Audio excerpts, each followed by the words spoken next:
ఒకప్పుడు ఒక పెద్ద మనిషి తన కుటుంబంతో కలిసి తీర్థయాత్రకు బయలుదేరాడు. అలా చాలా దూరం ప్రయాణించిన తరువాత ఆ కుటుంబం మొత్తానికి చాలా తీవ్రమైన దాహం వేసింది. అది మండు వేసవి కావడంతో ఎక్కడా నీరు కనిపించలేదు. నీరు లేక తన పిల్లల దాహంతో అలమటిస్తూ ఉన్నారు. అతనికి ఏం చెయ్యాలో అర్థం కాక దేవుడా నువ్వే దిక్కంటూ నీటి కోసం వెతుక్కుంటూ ముందుకు వెళ్ళాడు. అయితే అతనికి కొంత దూరంలో ధ్యానంలో కూర్చున్న ఒక ఋషి కనిపిస్తే దగ్గరకు వెళ్లి తన సమస్యను వివరిస్తాడు. అప్పుడు ఆ ఋషి ఇక్కడి నుండి ఒక మైలు దూరంలో ఉత్తరం వైపుగా ఒక నది ప్రవహిస్తోంది. మీరు అక్కడికి వెళ్లి మీ దాహాన్ని తీర్చుకోండి అని అతనికి దారి చూపిస్తాడు. అప్పుడు ఆ పెద్ద మనిషి ఆ ఋషికి ధన్యవాదాలు తెలిపి నడవలేని స్థితిలో ఉన్న తన భార్య బిడ్డలను అక్కడే ఉండమని చెప్పి అతనే స్వయంగా నీరు తీసుకుని రావడానికి ఆ నది వైపు వెళ్ళాడు. ఆ పెద్ద మనిషి నదిలో నుంచి నీరు తీసుకుని వస్తూ ఉండగా దారిలో విపరీతమైన దాహంతో ఉన్న కొంతమంది వ్యక్తులు కనిపిస్తారు. అయితే ఆ పెద్ద మనిషి ధర్మశీలుడైనందున వారిని ఆ స్థితిలో చూడలేకపోయాడు.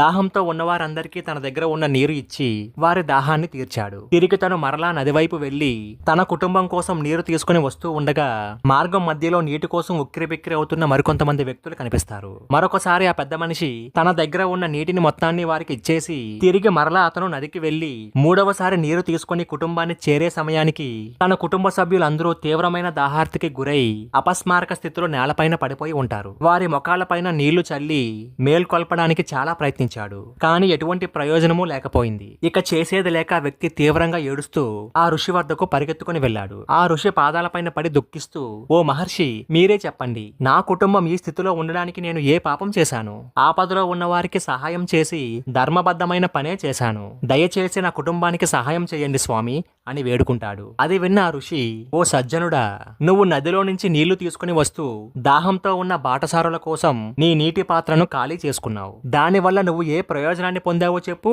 అని అడుగుతాడు. అప్పుడు ఆ వ్యక్తి, ఎటువంటి ప్రయోజనాన్ని ఆశించి నేను పరులకు ఉపకారం చెయ్యలేదు. ఎటువంటి స్వార్థం లేకుండా నేను ధర్మాన్ని పాటించాను అని చెప్పగానే అప్పుడు ఆ ఋషి, నీ బాధ్యతలను నువ్వు సరిగ్గా నెరవేర్చలేనప్పుడు నువ్వు పాటించాను అని చెప్పే నీతి ధర్మాల వల్ల ఉపయోగం ఏమిటి? నీ సొంత పిల్లలను కుటుంబాన్ని కాపాడుకోలేని పుణ్యం వల్ల ఏమిటి లాభం? మరి నువ్వు నీ ధర్మాన్ని నేను చూపిన మార్గంలో కూడా నెరవేర్చి ఉండవచ్చు కదా అని చెప్పగానే అప్పుడు ఆ పెద్ద మనిషి, అలా ఎలా చెయ్యాలి స్వామి అని అడుగుతాడు. దానికి ఆ ఋషి, నీకోసం నేను నీళ్లు ఇవ్వడానికి బదులుగా నదికి వెళ్లే మార్గాన్ని నీకు నేను చూపించాను. నువ్వు కూడా ఆ దారిన వెళ్లేవారందరికీ నదికి వెళ్లే మార్గాన్ని చూపించి ఉండాల్సింది. అప్పుడు నీ కుటుంబంతో సహా అందరి దాహం తీరి ఉండేది కదా. నువ్వు చెయ్యాల్సిన నీ సొంత బాధ్యతలను విస్మరించి మంచి పనుల్లో పాల్గొనడం అంత ధర్మం కాదని ఆ వ్యక్తికి వివరించిన ఆ ఋషి అతని కుటుంబ సభ్యులను ఆశీర్వదించి అదృశ్యమవుతాడు. మీరు కూడా ముందుగా మీ విధులను నిర్వర్తించాలి. తద్వారా ఇతరులకు ధర్మ మార్గాన్ని ప్రేరేపించి మార్గదర్శనం చేయాలి. మీరేమంటారు? అవునంటారా? కాదంటారా? మీ అభిప్రాయాన్ని కామెంట్ లో తెలియజేయండి.